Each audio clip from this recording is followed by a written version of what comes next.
Olá, queridos! Olha, é um privilégio para mim, um importante privilégio, uma verdadeira responsabilidade estar com você estudando esses assuntos. Por que é tão importante? Porque pela graça de Deus eles nos foram dados e pela graça de Deus estão nos sendo ensinados. Você e eu podemos saber e entender estas verdades porque Deus as enviou não sem motivo, para que nós pudéssemos estar preparados para os dias finais da história da Terra e entender como é que funciona a salvação para o homem.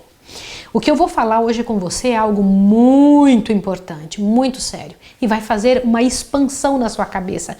Veja que não somente a repetição, mas a informação sendo expandida é que faz com que a gente compreenda as coisas relacionadas ao reino de Deus. Vou orar com você agora. Santo Deus e amado Pai, nós precisamos de iluminação. Ilumina nossa mente, ilumina nosso entendimento, Senhor, para que possamos compreender as Tuas verdades. E que estas mensagens corram o mundo como folhas de outono, para entender como é que o Senhor age, quais são as informações que o Senhor quer que compreendamos e que estejamos preparados para dar razão da nossa fé para as outras pessoas. Em nome de Jesus, amém. Você já estudou nos estudos passados comigo que foi Deus que mandou levantar um santuário nessa terra? Então veja, o santuário era dividido em 3 partes. A parte de fora, que era o pátio, e o santuário propriamente dito em 2 partes, lugar santo e lugar santíssimo. Ali se ofereciam dons e sacrifícios, como está escrito em Hebreus 9, verso 9. Mas eu preciso que você abra a sua Bíblia no livro de Hebreus, vamos lá, para que você e eu possamos entender um pouquinho mais. É importante demais essa parte aí. E tá, e como sempre o pessoal pergunta que livro é esse que eu estou usando, então você precisa ver agora. Todos os estudos eu tenho que responder. Então vamos lá, eu faço isso com muito carinho. É o livro Estudos Bíblicos da Casa Publicadora Brasileira, tá bom? Esse livro é um livro antigo, mas tem 200 estudos diferentes. Então vamos lá. O livro de Hebreus, capítulo 9, contém informação muito interessante. O que havia no primeiro compartimento? Vamos lá, Hebreus 9, só para você ver que é um assunto que é repetido com uma informação adicional. Hebreus 9, por favor, verso 2, ó. Foi preparado um tabernáculo, na primeira parte estava o candelabro, a mesa de pães asmos e os pães da propiciação, e que se chama o santo lugar. Tá vendo? Você encontrou isso na sua Bíblia. Agora veja, o que havia no segundo compartimento? Hebreus 3 e 4 diz: depois do segundo véu estava o tabernáculo que se chama Santo dos Santos, que tinha o altar de ouro de incenso e a arca da aliança, toda coberta de ouro, no qual estava um vaso de ouro que continha o maná e a vara de Arão que tinha brotado e as 2 tábuas, as tábuas da aliança. Tá claro para você? Avante agora. Por que nome era conhecida a cobertura da arca? Agora vai lá em Êxodo 25, 21. Vai lá em Êxodo, só para que você entenda que foi isso que eu expliquei para você.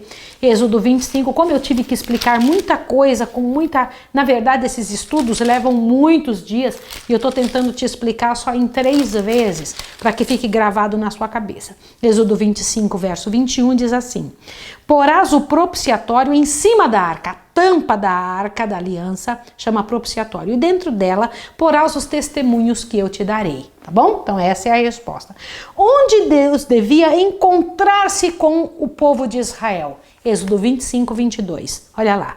Ali virei a ti de cima do propiciatório, no meio dos 2 querubins que estão sobre a arca do testemunho, falarei contigo acerca de tudo que eu te ordenar para os filhos de Israel. Então aquilo que eu falei nos 2 estudos passados, agora fica confirmado para você.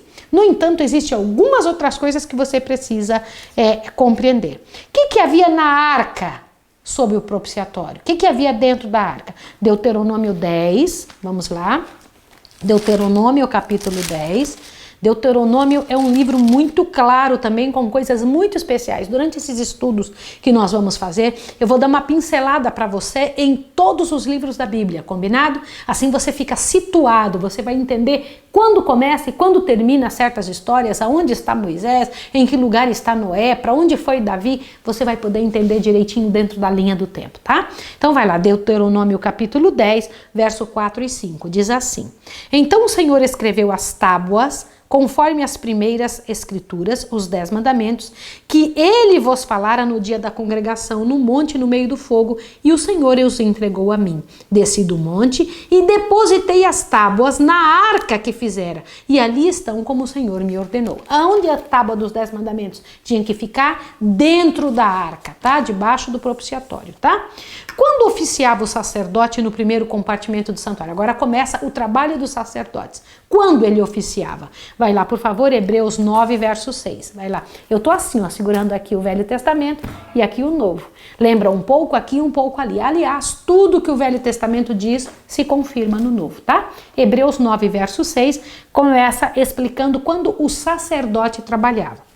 Hebreus 9,6 diz: ora, estando estas coisas assim preparadas, continuamente entram no primeiro tabernáculo os sacerdotes para realizar os serviços. Então, o sacerdote entrava só no lugar santo, só na primeira parte do tabernáculo. Combinado? O pecador comum, como eu e você, no pátio. Nós nunca entrávamos no santuário. Ainda não. Já já você vai entender quando foi aberto o santuário para a gente entrar e conversar diretamente com o nosso Pai Celestial, tá? Bom, a outra pergunta. Quem somente entrava no segundo compartimento, no lugar santo dos santos? E quantas vezes e para que fim? Hebreus 9:7. Dá uma olhada. Mas no segundo, só o sumo sacerdote, uma vez no ano, não sem sangue, lembra o sangue dos bodes, que oferece por si mesmo e pelos pecados de ignorância do povo. Combinado? Então você já sabe, no segundo compartimento é o sumo sacerdote, que ele não entrava sem sangue ali, e ele entrava para aquele fim especial só uma vez por ano. Outra pergunta. Que foram instruídos a fazer os pecadores desejosos de perdão? Gente como você e eu, o que eram instruídos a fazer? Vamos lá, Levítico capítulo 4, volta lá no Velho Testamento, Levítico capítulo 4. É muito importante que foi instrução dada por Deus, não foi nada inventado por Moisés. Levítico capítulo 4, verso 27 a 29. Olha o que é dito aqui. Se alguém dentre o povo da terra pecar por ignorância, fazendo algumas das coisas que o Senhor ordenou não fizessem, ele se tornou culpado. Olha, até o pecado por ignorância, que a gente não sabia que era pecado, era culpado. Interessante isso. Quando o pecado que cometeu lhe for notificado, então trará por sua oferta uma cabra sem defeito pelo pecado cometido. 29. Porá a mão sobre a cabeça pela oferta do pecado e degolará no lugar do holocausto. Entendeu? Isso eu já te expliquei no material passado, tá? Então, como é que isso acontecia? Tinha que pôr a mão sobre a cabeça, confessar o pecado, isso era um símbolo de que estava passando da pessoa para o outro. Avante. Que se fazia com o sangue da oferta? Levítico 4:30 diz assim: depois o sacerdote com o dedo tomará do sangue da oferta e porá sobre os chifres do altar no holocausto, e o restante do seu sangue derramará à base do altar. Gente, isso aqui é para provar para você que o que eu disse é verdade, é bíblico, não é invenção de adventista, não fomos nós que inventamos isso, isso realmente é assim, isto está aí para ser feito e foi feito para compreender, para nossa compreensão da salvação. Avante. Agora, depois de assim acumular os pecados por espaço de um ano, depois de um ano, que cerimônia se realizava no 10º dia do 7º mês de cada ano? Lembra do dia da expiação? Tá lembrado? Vamos ver agora. Levítico 16, vai lá. Isso é muito importante. São os textos para que você possa explicar para as pessoas e elas não desconfiem, que é tão terrível a desconfiança, é tão terrível a falta de certeza, né? Então tudo tem que ser muito bíblico. Levítico 16, 29 e 30 diz assim. Olha o Levítico 16, 29 e 30 diz: isso vos será por estatuto perpétuo. No 7º mês, ao 10 do mês, afligireis as vossas almas e nenhuma obra fareis. Lembra que era um dos sábados? Olha lá, que nem o natural, nem o estrangeiro que se peregrina entre vós, porque neste dia far-se-á expiação por vós, para serdes purificados. Diante do Senhor sereis purificados de todos os vossos pecados. Então era dia da expiação, era a purificação total de todos os pecados. Mas como seria purificado o santuário? Lembra que eu comentei que tinha dia de limpeza do santuário? Como é que era purificado o santuário e o que aconteceria finalmente com os pecados do povo? Levítico 16, 5 e 8. Vamos lá? Levítico 16, versos 5 e 8. Olha que interessante. Da congregação dos filhos de Israel, Tomareis 2 bodes para oferta pelo pecado e 1 carneiro para o holocausto. Arão trará o novilho da sua oferta pelo pecado e fará expiação por si e pelos da sua casa. Olha que interessante. Isso é muito interessante. Continua lendo, olha só. Arão lançará sorte sobre os 2 bodes, um pelo Senhor e outro pelo bode emissário. Arão fará chegar o bode sobre o qual cair a oferta, a sorte pelo Senhor, e oferecerá como oferta pelo pecado. Mas o bode escolhido por sorte como bode emissário será apresentado vivo diante do Senhor, para fazer com ele expiação, a fim de ser enviado ao deserto como bode emissário. Como é isso? Olha que interessante. Não é interessante isso? Olha, exatamente o que eu tinha explicado para você, exatamente. Então, um bode era para o Senhor e o outro bode era o emissário, o bode Azazel, tá? Agora, avante. O que era feito com o sangue do bode sobre que recaía a sorte do Senhor? Aquele que era chamado bode para o Senhor, o que acontecia com esse sangue? Levítico 16:15, vamos lá. Depois imolará o bode da oferta pelo pecado do povo e trará o seu sangue para detrás do véu. Detrás do véu tinha o quê? O Santo dos Santos. E fará com o seu sangue como fez com o sangue do novilho. E espargirá sobre o propiciatório e diante do propiciatório. Olha que interessante. Aquilo que eu tinha explicado a você. Propiciatório não é a parte de cima da arca, avante. Quer ver que vai ter mais alguma coisa? Por que era preciso fazer essa expiação? Levítico 16:16. Assim fará expiação pelo santíssimo lugar. Olha, é bíblico esse negócio de que tinha que fazer expiação pelo próprio santuário. Fará expiação pelo santíssimo lugar por causa das impurezas dos filhos de Israel e de suas rebeldias, segundo todos os seus pecados.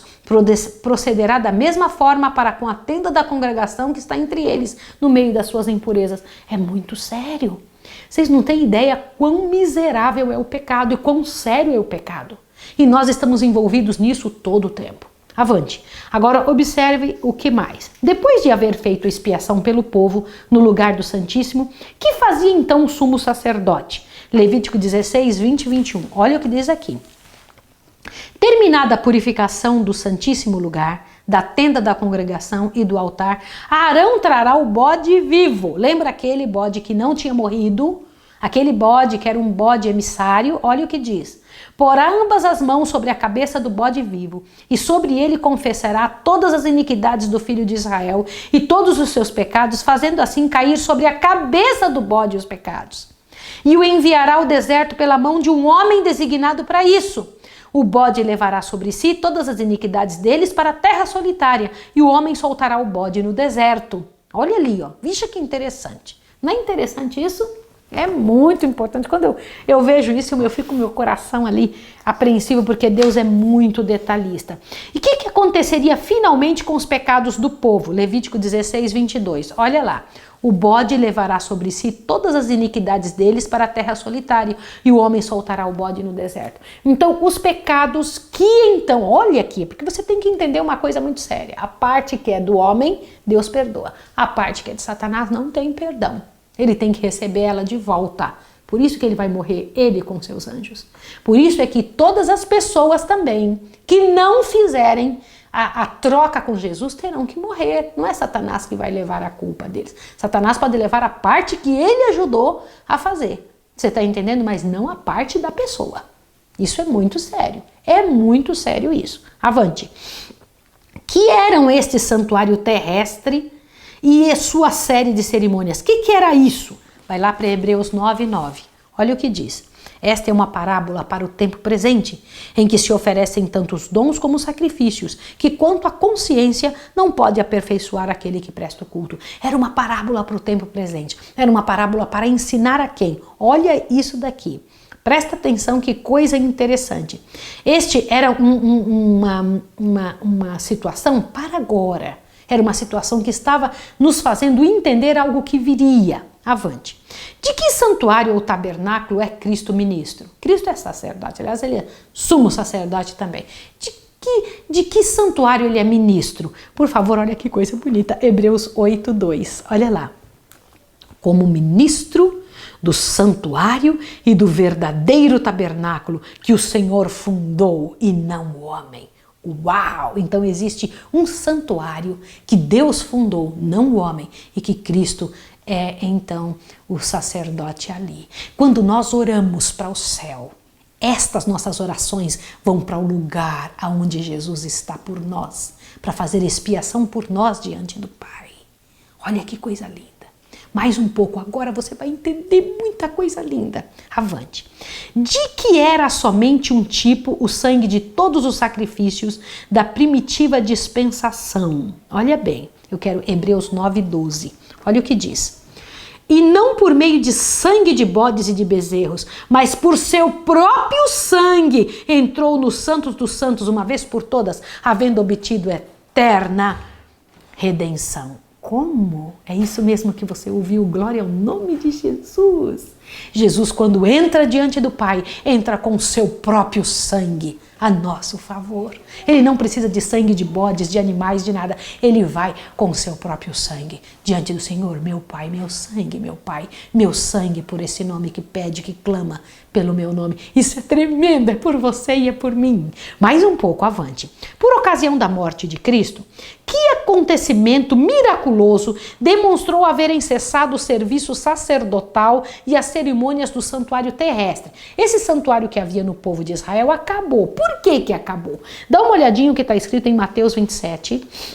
Lembra que era um lugar onde ninguém entrava, era um lugar onde ninguém via, era todo coberto. Mas aconteceu alguma coisa que fez com que tudo isso, provando que já tinha acabado. Esse era um tempo que haveria de acontecer. Olha lá, vai lá, Mateus 27. Vai, abre para você poder entender, vai. Mateus 27, o versinho é o 50 e o 51. Diz assim, olha o que diz aqui. E Jesus, clamando outra vez, com grande voz, rendeu o espírito. Nesse instante, o véu do templo se rasgou em duas partes, de alto a baixo. Tremeu a terra e fenderam-se as rochas. Olha, rasgou de cima para baixo. Eu acho isso tremendo. Então, não rasgou de uma forma comum, rasgou de cima para baixo. O que isso significa? Não foi feito por mãos humanas. Não foi rasgado, porque esse véu era imenso, era muito alto. Isso você precisa entender. Agora, imagine que coisa tremenda. Estava aberto, mostrando que estava aberto, estava livre agora, depois que Jesus morreu, o espaço entre o homem pecador e o Pai tinha agora livre acesso, você e eu, com livre acesso diante do Pai, por intermédio do sangue de Jesus. Não precisa mais de pessoas para irem por nós, não precisa de santos, não precisa da Ave Maria, não precisa de Santo Antônio, não precisa de ninguém, nem anjos, nada. Você vai direto ao Pai por meio do sangue de Jesus. Isso não é tremendo? Isso é o que Jesus ensina por nós. Só que não para aí, tem mais um pedaço. Que relação mantém o santuário terrestre para com o celestial? Vai lá, vamos Hebreus 8, verso 5. Vai de novo no livro de Hebreus. Hebreus 8, verso 5. Eles servem num santuário que é figura e sombra das coisas celestiais.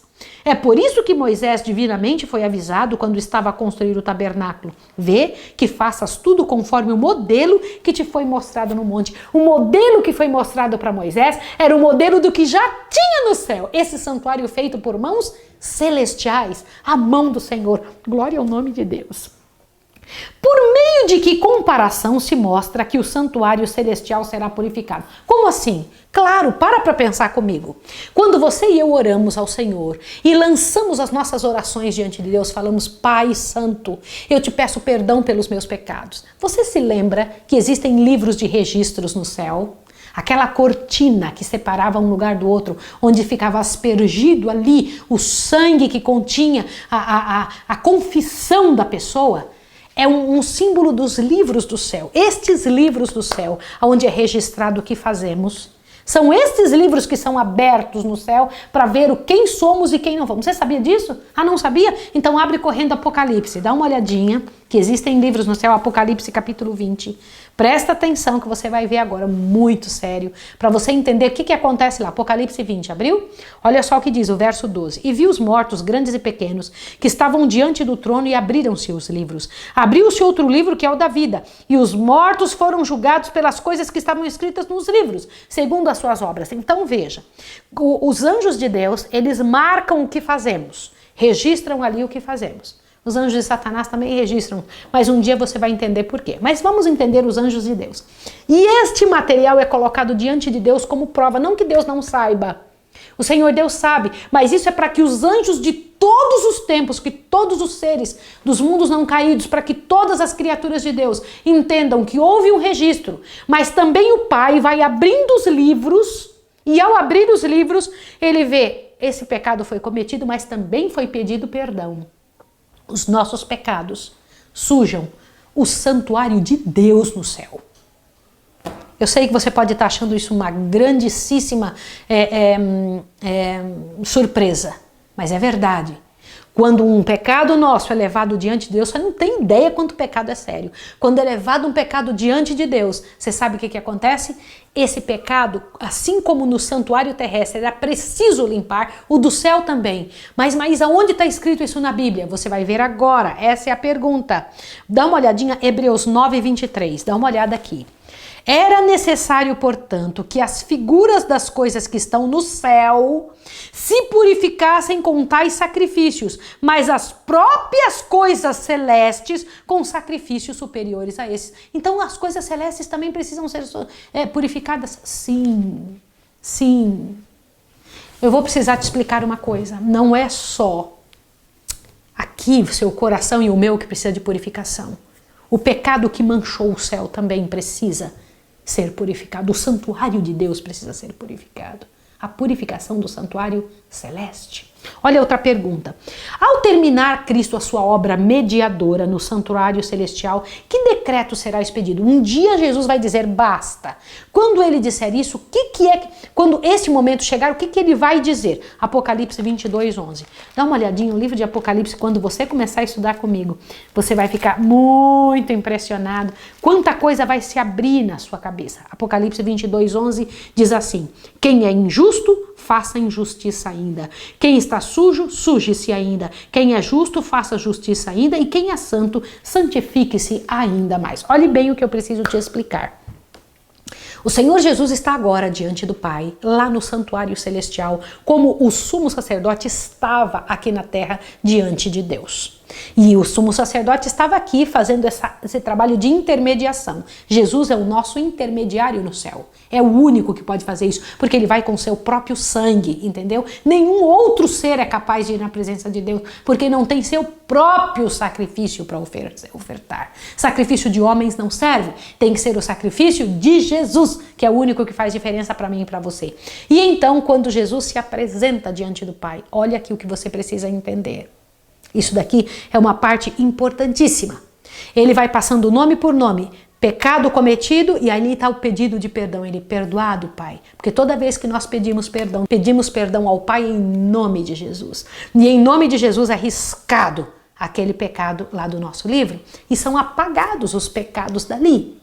Agora, se existem pessoas que não fazem isso, vai chegar a hora que Jesus vai dizer basta, já passou o tempo, já chegou a hora de terminar com o pecado. Então quem não se preparou vai continuar como injusto. Por isso ele disse, acabou o tempo, de agora em diante quem é injusto continue injusto, quem é justo continue na prática da justiça. Compreendeu? Avante, próxima pergunta. Que acontecimento está diretamente ligado ao apagamento do pecado e ao final refrigério da presença de Deus? Olha que interessante, Atos 3, 19 a 21. Eu acho estas perguntas, eu sei que muitos desses textos você nunca tinha feito correlação entre eles. Vai em Atos 3, dá uma observadinha que eu vou fazer de novo a pergunta para você entender a resposta.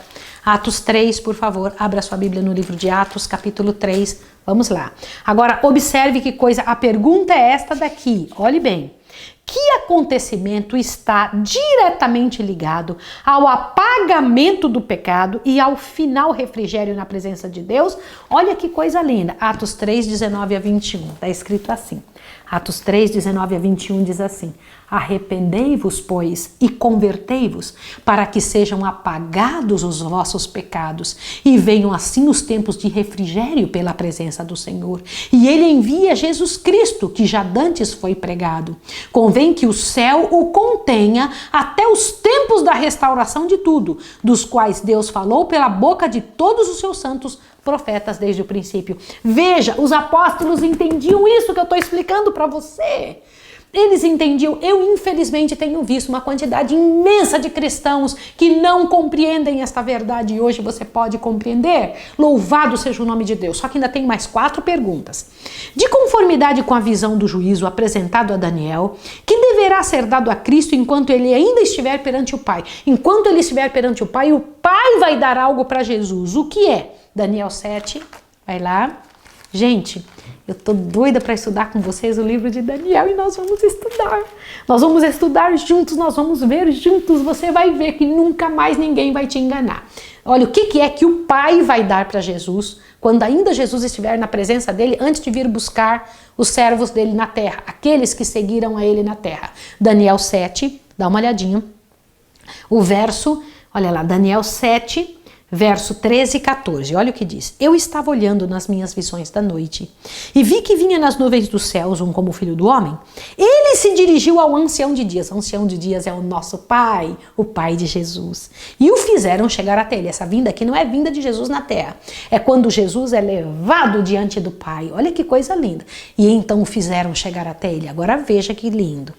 Foi-lhe dado o quê? O domínio, a honra, o reino, e todos os povos e nações e língua adoraram. O seu domínio é um domínio eterno, que não passará, e o seu reino é o único que não será destruído. O que foi dado então a Jesus?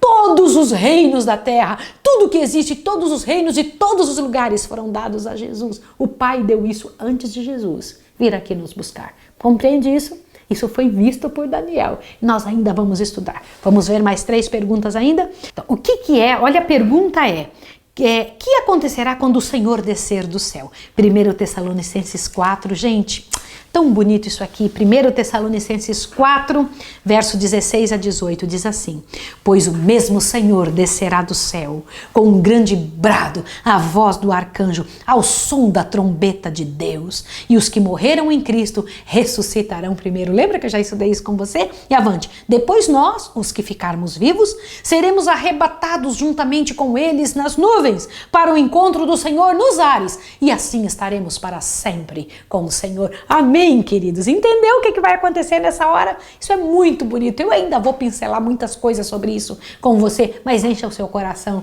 dessa esperança. O único arrebatamento que vai existir é este. Depois eu vou explicar o que é arrebatamento, que o pessoal fala que é secreto por aí, tá? Depois eu vou explicar. A outra pergunta: que declaração feita logo após a proclamação mencionada em Apocalipse 22:11 indica que a obra do juízo estiver em andamento antes de Cristo vir? Qual é a certeza que a gente tem que o julgamento acontece antes de Jesus vir? Apocalipse 22:12. Olha o que diz aqui. Olha só, presta atenção. Eis que cedo venho. A minha recompensa está comigo para dar a cada um segundo o quê? A sua obra. Peraí. Então Jesus, quando vier, vai vir já para dar a recompensa. Entendeu? Não é que quando ele vier, ele ainda vai fazer um julgamento. Ele já vai vir porque já julgou. Então, quando esse julgamento está acontecendo? Agora no céu. E você vai entender isso comigo no livro de Daniel e de Apocalipse, tá? Agora um pouco mais. Existe um tempo determinado para a purificação do santuário? Existe? Sim, existe um tempo, um prazo para purificar o santuário do céu. E enquanto isso, Jesus vai purificar este santuário. Nós somos o santuário de Deus agora. Não existe mais santuário na terra. O santuário agora é o nosso corpo. O Senhor tem que purificar isso aqui também. Deus não vai levar pessoas impuras para o céu. Ele tem que purificar isso com o sangue de Jesus.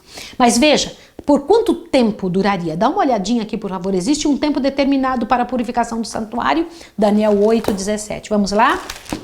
Vai lá no livro de Daniel de novo, que eu sei que você está com muita vontade de estudar o livro de Daniel e eu também quero estudar com você. Vamos lá. Daniel 8, verso 17, diz assim, ó. Olha, presta atenção. Ele veio para perto de onde eu estava, e vindo ele, fiquei assombrado, e caí com o rosto em terra, mas ele me disse: entende, filho do homem, porque esta visão se realizará no fim do tempo. Mas agora olha o verso 14, e ele me disse: até 2300 tardes e manhãs, e o santuário será purificado. Ele tinha dado um prazo. Que prazo é esse, 2300 tardes e manhãs? Que tempo é este? Já já você vai entender. Eu tô só dando assim um gostinho na sua boca para você querer estudar mais. Quando entrarmos no livro de Daniel, sua visão vai fazer isso aqui, ó.